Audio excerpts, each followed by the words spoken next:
Men's and Women's National Championships technical meeting.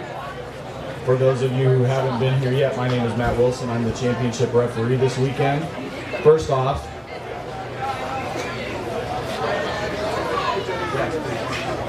I would like to thank Swim Gym and our meet director this weekend, Jonathan Strauss. They have done a fantastic job putting everything together, getting our course ready, making sure that boats get moved when boats need to get moved, and catamarans need moved, they move them, and doing everything that they've done this weekend. They've done a fantastic job, so thanks to them.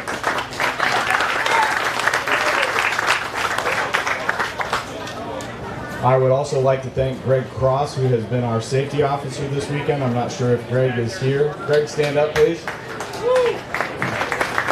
For those of you who know Greg, you know Greg. If you've never had the chance to meet Greg, take a little time and spend a few minutes with him. He has a wealth of knowledge about open water, and to say he is passionate about open water would be an understatement. Officials tomorrow.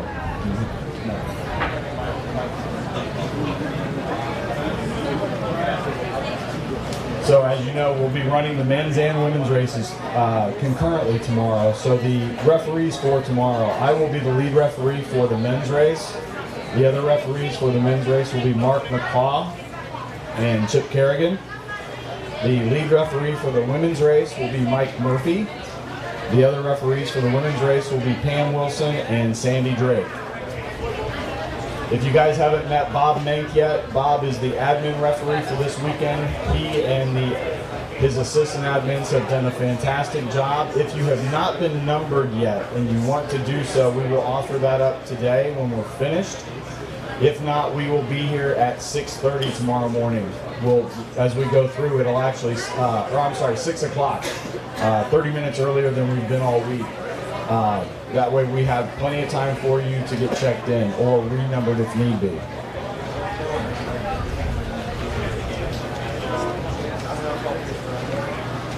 Yes, as someone called out, if you haven't been numbered yet, it might be good for you to do so while we have plenty of sunlight. As you know, the sun doesn't come up tomorrow morning until about 6:40, so it's a little easier to number you in broad daylight than it is in the dark.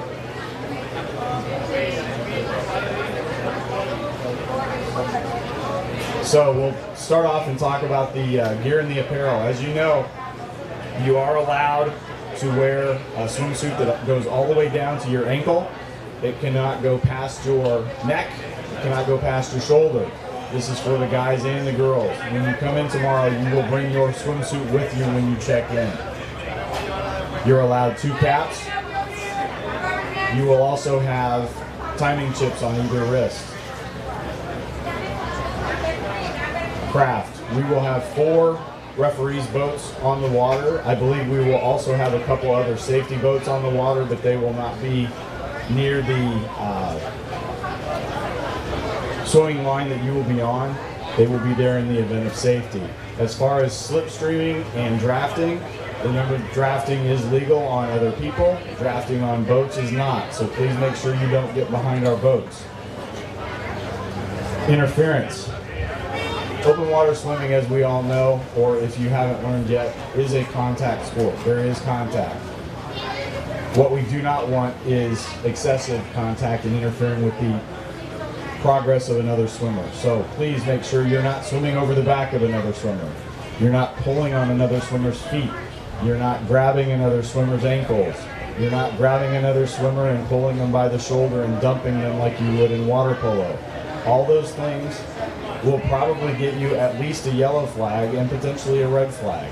In the event that you hear whistles on the course tomorrow, we're doing that to direct you. Please follow that direction. More often than not, it's the referees that are seeing a little too much bumping in there. We're trying to spread you out. We're trying to do that for your safety. If there is an infraction that we believe is a yellow flag or potentially red flag infraction, we will blow the whistle at you. We will try our best to get your attention. We will also show you the yellow flag, and we have a whiteboard that we will write your number on. Whether or not you choose to acknowledge that at that point in time is completely up to you. We have informed you. If in the event that you get a red flag infraction means you are to leave the course immediately. If you do not leave the course immediately, we will deal with that at that point in time. Please follow our directions. It is for your safety. Are there any questions on yellow or red flag procedures? At the start of the race tomorrow, I believe we have about 125 or 130 swimmers. So what we will do is we will announce the men's race first. We will announce you up here. You will go down, you'll go through the check-in process or check-out process. You will walk toward the admin like this with your ticket that you will receive in your hand. You'll go down. Guys will go right down to the dock. We'll get you into the water and we'll get that race started as quickly as possible. Immediately after announcing the men tomorrow morning, we will announce the women. We're going to go right into it. The women will stay up here in the little beach area right here where we've done awards. As soon as the guys get into the water, we'll move on and start the women. Please make sure that you are checked in tomorrow morning, no less than 45 minutes before the start of the race. So tomorrow morning, that's going to be 6:45 for the men, 6:50 for the women. You don't have to be completely through the process at that time, but you have to have at least checked in. If you have not checked in for the weekend, make sure you bring a photo ID with you. If you've already checked in for the weekend, we have that. But please bring it in just in case anyhow. But if you've not checked in for the weekend, this is your first event, please make sure you bring a photo ID. If you don't have a photo ID, we will take a photo of you for our documentation purposes, and then you'll go on through the check-in process. At that time, please again also bring your swimsuit. We will show that suit to the officials, make sure that it is legal. After that, you will go through nail check. If you've not gone through nail check this weekend, rub your finger against your other finger, and if you can feel the nail at the end there, it's probably too long. Those of you who've already had your nails checked, you're going to get them checked again. If we need to trim them, you'll trim them at that point before you go on to the next step. The next step will be numbering for those of you who haven't been numbered. If you have already been numbered, we'll touch you up if necessary. For those of you who just got numbered for the first time today, if you have baby powder or can get access to baby powder, I would encourage you to use it. That way your number doesn't end up on your bed when you get up tonight, or on the inside of your shirt when you go back to your hotel. It'll save you a little going through the process tomorrow. The next and final step will be timing chips. You will receive a timing chip that goes on either arm. You can tell us how comfortable or how tightly or loosely you want it. We want to make sure that it's snug but not so tight that halfway through the race your arm goes numb tomorrow. Once you get it to where you're comfortable, we'll snap it closed and cut off any extra. We usually round that off a little bit to make sure that we don't have any sharp edges. If you want to put tape over that, whether or not it's athletic tape or duct tape, it's completely up to you, and that's perfectly legal. We have no problem with that at all. Make sure that at the check-in process, you have everything you need. You have your goggles, you have your cap, you have your ticket, because that's good. The ticket is what's going to get you down onto the dock. We will have a final meeting here tomorrow morning, 15 minutes before the race. So since we start at 7, and we'll do the men and women all together. So at 7:15, we will meet and do the men's and women's final briefing. We will walk through any changes, if any, that we've had to the course. We'll give you the updated water temperature. Any other information that you need to know, we'll walk you through the start procedure. We'll walk you through the finish procedure, withdrawal procedures, and anything like that prior to. Then we will go into roll call, and then we'll get everything started. Start-finish procedure. We already walked through that a little bit. We'll walk them first men down to the water, then we'll do the ladies. Once they get down there, the process is the same. We'll get all the athletes for that gender into the water at the same time. We will be using a rope start for those of you who haven't been here yet this weekend. In that case, the rope is behind you. You have to be on the course side. We will have a lot of athletes out there, so make sure that we're being mindful of one another. Make sure you are on the line. Once the line is straight, We will try and count down almost immediately from 2 minutes. Make sure the line is straight. We'll count down in 30-second increments. When we get to a minute, we will count down in 15-second increments. As we get close to the start time, you'll hear the referee blow a short set of whistles, just like you do in the pool. You'll hear the starter give you the command to take your mark. They will have a flag and an air horn. Hopefully it'll be a little better than the wimpy air horn we had this morning. But you will have a flag that starts you visually as well as the air horn which starts you audibly. Once the men get started, we will immediately get the ladies down and get them ready to get into the water and do the process for them. At the finish, we will have the finish structure. We're not going to open the finish chute until the athletes are in the last lap. There are same as we did on the 10K yesterday and same as we did on the 5K for the juniors today. There are lime green buoys at the end of each side of the finish chute.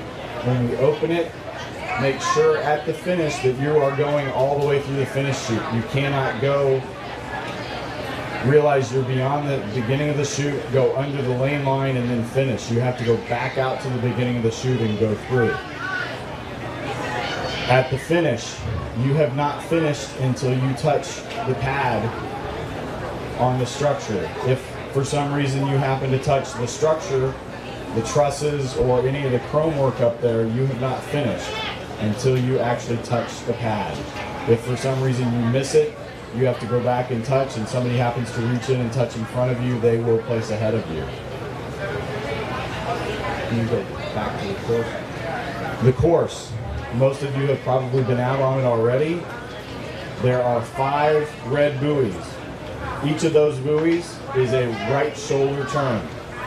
For those of you that swam the 10K on Friday, the green buoy that was out there is not on the course anymore. It is not required. We will have orange buoys as we've had all weekend. Those are navigational. You can go on either side of those that you desire. Just make sure that each time you round the red buoys, you're rounding those on the right shoulder.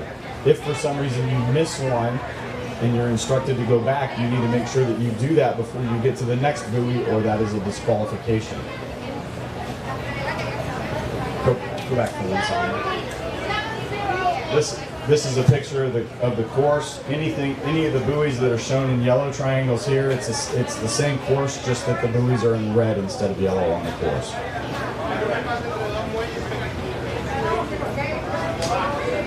Good job.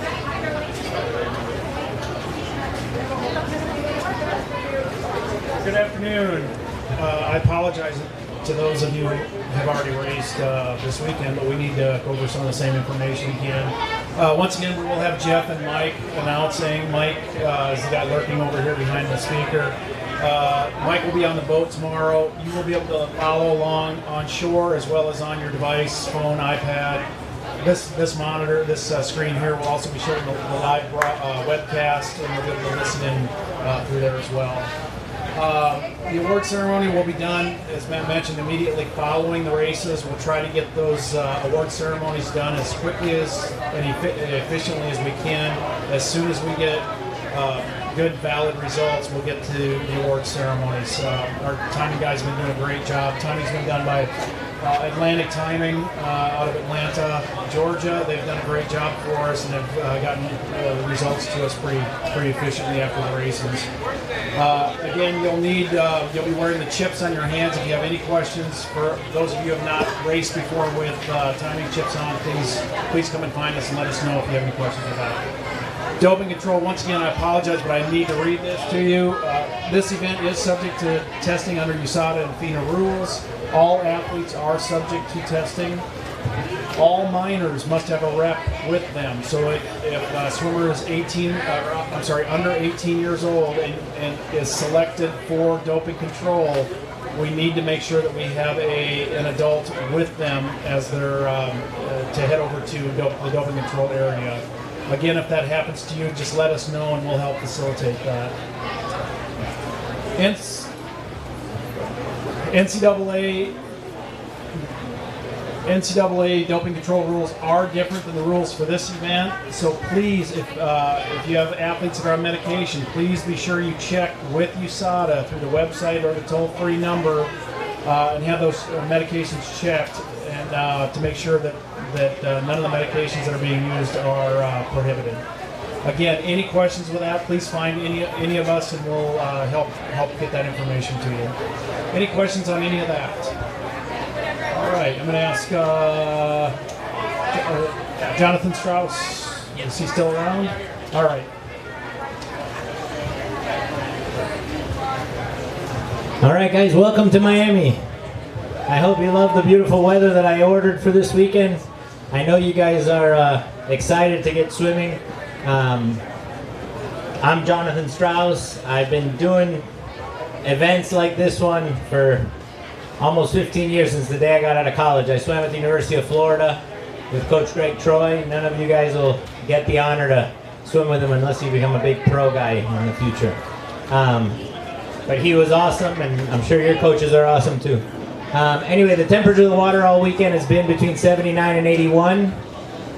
You can expect the same. It doesn't look like we're going to get a shower tonight. It may drop a little bit for the morning. You guys are swimming earlier, so it'll be a lot more comfortable, the water. I grew up in this basin. The depth throughout is about 8 to 10 feet. You can't see the bottom only because it's a man-made basin and it's got a lot of mud on the bottom. The sea floor is seagrass and mud, so please be careful when you're walking in and out of the water. Just step lightly all the time. I know you guys get tired after 3 miles of swimming, but just step lightly, because there is a chance that there could be a sea urchin if you're looking at marine life or what have you. We've seen dolphins out there on the course. Yesterday, there were plenty. Today we didn't get to see one. I didn't get to see it. But you'll see that kind of stuff. You'll see rolling tarpons in the water as well. Don't be afraid if you see wildlife. I mean, it's all part of the ocean. You guys are wild too. The sharks are more scared of you than you are of them, so imagine that. I promise you, I got that detail from a great white expert, Eric Ritter. He works at the Rosenstiel, which is like the University of Miami shark space. Water quality, we had the commissioner of the city of Miami that is responsible for this area. He came yesterday and he spoke to that, and he said that the water quality is better than it's ever been here in Miami, and they've worked really hard to do it. I know you guys have plastic bottles and things like that. Just help us keep the water quality good by not tossing it down on the floor and getting it into a trash can. Restrooms, there's porta potties just behind this tent here where your check-in is. Feel free to use them. There's plenty of toilet paper. If there's not, just look for somebody in a bright pink shirt, or let somebody know in these tents tomorrow, and we'll get somebody to take care of it as soon as possible. There's one more item that I need to brief you guys more than the other ones. Our family started a foundation called the H2O's Foundation, helping others to swim. We teach hundreds of little kids from the inner city for no charge. My dad started a swim school locally called Swim Gym, so he always used to like to give the lessons for free no matter what. So what we do now is we raise money so that we don't have to turn anybody away or what have you, and we can also help other schools in the area get swimming. There's our biggest event of the year. It happens, it's called Swim Miami. It's got 1,000 swimmers in it. So just keep in mind when you come, they're swimming after the 5K is all done and everything. There's going to be waves of other swimmers going off, so don't be alarmed or what have you. It's a fun event. It's a great event. The whole community comes out, so chances are they're all going to be watching you swim. So you're probably going to have more people here watching you than any pool nationals ever had. So that's something to be excited about if you guys want to cheer. I'm going to introduce now Greg Cross to give you guys the safety plan. He's been doing a stand-up job all weekend, and no reason to do something different tomorrow. Thank you. There's a saying, if it's not broke, don't fix it. And this has been one of the cleanest events of the ones I've been on with regards to the course. I've virtually had to deal with no complaints whatsoever. There's a little bit of whining about sighting some of the buoys. They kind of blend in with the background, but that's something you need to experiment with and figure out. You know, and keep in mind what you're looking at now You won't be looking at it the same way in the morning. The sun's going to be in a different spot, and you're going to have different shadows. So be aware. That's your responsibility. There will be 12 beach lifeguards on the course. There's one of them is on a jet ski for quick extraction, and they are beach lifeguards. They're very well trained. As Jonathan said, he's been using for his event for 13, 14 years. So you've got a great group of lifeguards keeping an eye on you. Any questions? All right, good luck. In addition to the Ocean Rescue Guards, which are City of Miami Beach's finest, we have City of Miami's Fire Rescue on site. We have a rescue dive boat, just one phone call away from being in the water to help and assist if necessary. Make sure you stay in the shade as much as possible, and you drink more water than you're accustomed to. Miami's heat is probably the hottest heat you'll ever experience, only because you sweat more than ever. It's so humid. Make sure you drink a lot today, so that way tomorrow you're comfortable. Back to Bryce.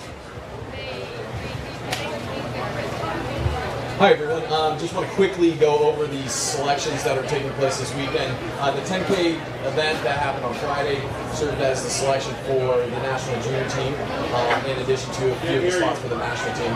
We also selected the 10K and 25K World Championship team, and subsequently the 10K Olympic team as well. And in addition to the Pan Pac 10K. Tomorrow's event is going to be selecting the remaining spots on the national team. It will be selecting the World Championship 5K event, and in addition to the 2019 ANOC World Beach Games 5K event as well, that's taking place in October.